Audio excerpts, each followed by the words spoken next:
Alright, so I feel as though it's totally fair to say that everyone who plays Old School RuneScape wants to know how to get rich. Every person you're on the phone with, they want to get rich and they want to get rich quickly. Most people want to get rich on Old School RuneScape if you're playing Old School RuneScape. So the question becomes, how do you do that? In order to answer the question, what I was thinking is to break it down into several different options, kind of like different methods in which how you can get rich, as well as I wanted to throw in a little few secret tips that I'm going to throw in there too. But honestly, let's get started. The first way in which you can get rich is going to be locking yourself to specific goals and challenges for the long term. A good example of this could be, let's say, 1,000 Vorkath kills. You buy your best melee gear, you get yourself a lance, you get yourself the best gear you possibly can, and you just straight up grind a specific monster, in this scenario, Vorkath. Okay, you're not allowed to leave at that location until you get 1,000 kills. It's just specific little goals that actually, over the long run, will definitely get you rich. Another example of this could be time lock challenges. Let's say you want to do the nightmare. I know it's a very niche topic and not a lot of people want to do the nightmare, but let's say, using that as an example, you lock yourself there for 15 days.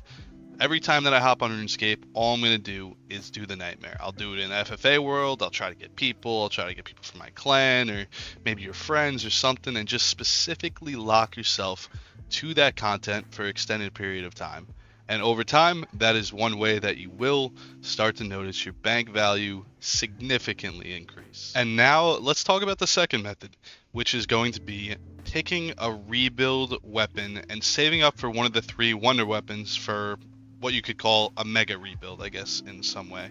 And honestly, the best way in which you could do this used to be just Bofa, but you got a few other options now. For example, you could get yourself full Bofa, Crystal and Bofa, and go to Zora, go to Sarah, go to Hydra, go to places like that, and make a significant rebuild on your account just by doing that. However, depending on what combat style is your favorite, for example, let's say you love to melee things, then do a Blood Moon rebuild. I don't know if you can afford the mace, because the Inquisitor's mace is, I think, a good bit of GP right now, depending on what your bank value is at the time. But doing a rebuild with, let's say, full Blood Moon with an Inquisitor's mace, you could go to a lot of different places like Araxor, or the Huey Cuddle, or the Nightmare, whereas you used to not have as many options. Or you can go kill the Blood Moon bosses. You have a lot more options nowadays, and if you pick, let's say, a method to rebuild with, it's going to prevent you from making one of the biggest mistakes that you can make when trying to get rich in Old School RuneScape. Which directly brings me to our first secret tip, which is to stop buying and selling items like a crackhead. And trust me, I know what it's like to, let's say you get a Slayer task and you don't have a lance, and you're like, oh, I just got blue dragons, so I gotta buy my lance, and then you buy the lance, and then you kill Vorkath, and then you sell the lance, and then you get a different task, and then you sell your mage gear, and then you buy this, and then you buy this, and you sell this. The GE taxes will legitimately murder your bank value. I'm not even joking. Murder your bank value without you even realizing it. Don't get me wrong, I know this is a constant struggle for a lot of people, including myself, when I was trying to build a bank value, because sometimes you really just can't keep a lance in your bank, or you can't keep certain items in your bank, like, let's say, a saturated heart. There's some items where it's hard to just keep in your bank without selling it for other items when you get specific things that you want to do in the game. However, I really do recommend you try to keep this to a minimum, as your bank value will grow a lot, and thank you for it, because the GE taxes are fucking crazy nowadays. The third, less reliable option in terms of how to get rich in Old School RuneScape, I'm going to call playing the lottery.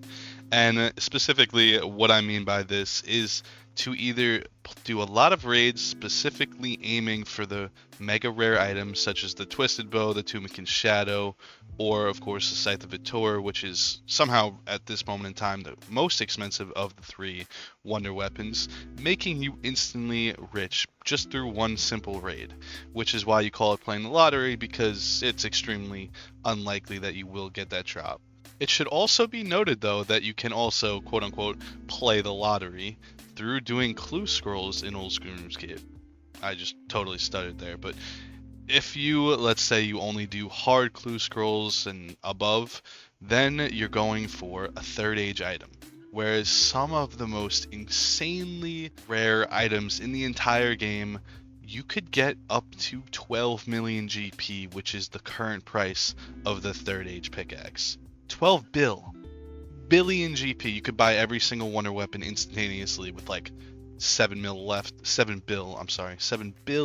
left to spare if you get incredibly lucky doing clue scrolls, which honestly has I've had a lot of fun going for Third Age items, and either way it's very fun to go for the new collection logs. And I'm gonna chill with talking about clue scrolls though, because I know some people usually either love them or hate them.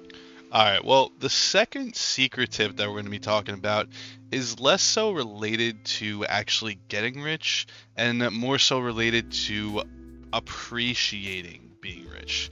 I know that sounds kind of weird in retrospect, but I don't know. For example, have you ever played Minecraft? If you've ever played creative Minecraft versus hardcore Minecraft, let's say you buy GP illegally in Old School RuneScape. Yeah, you could all of a sudden, oh, I got a T-bow, I bought it illegally, and you could get your account banned first of all. Or you could buy it through bonds, which is another method, which I also don't recommend either of these, just to be clear. And the biggest problem with buying GP that I just want to talk about for 1 second is it makes you lose appreciation for the game itself. And I brought up Minecraft as an example because when I was younger, I used to love Minecraft. And I had this world, and all of a sudden I was just like, ooh, I'm going to throw it in creative just for fun. And all of a sudden I threw in creative, and I started giving myself diamond blocks and best pickaxes, and all of a sudden I got these gold houses and just crazy shit. And all of a sudden then I go back to playing that same world on the hardcore difficulty or hard difficulty or whatever.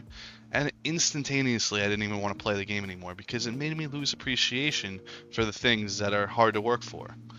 I think that's the best way I could phrase it, so I definitely recommend that you don't buy GP in any way, because I think it'll make you lose appreciation for this game that we've all come to love. So I just wanted to throw that out there. The fourth option in terms of how to get rich in Old School RuneScape is going to be Slayer, and specifically we're talking about high level Slayer.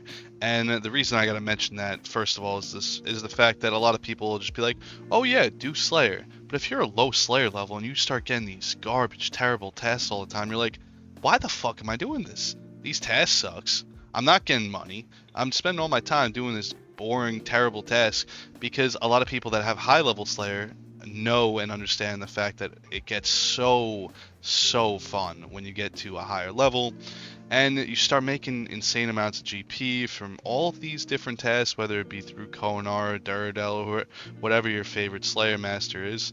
All of a sudden you start getting really enjoyable tasks. But it should be noted that this is high level Slayer we're talking about, and it's going to take a lot of time. You're going to have to go through the grind of doing the really terrible Slayer bosses and Slayer mobs that you don't want to do.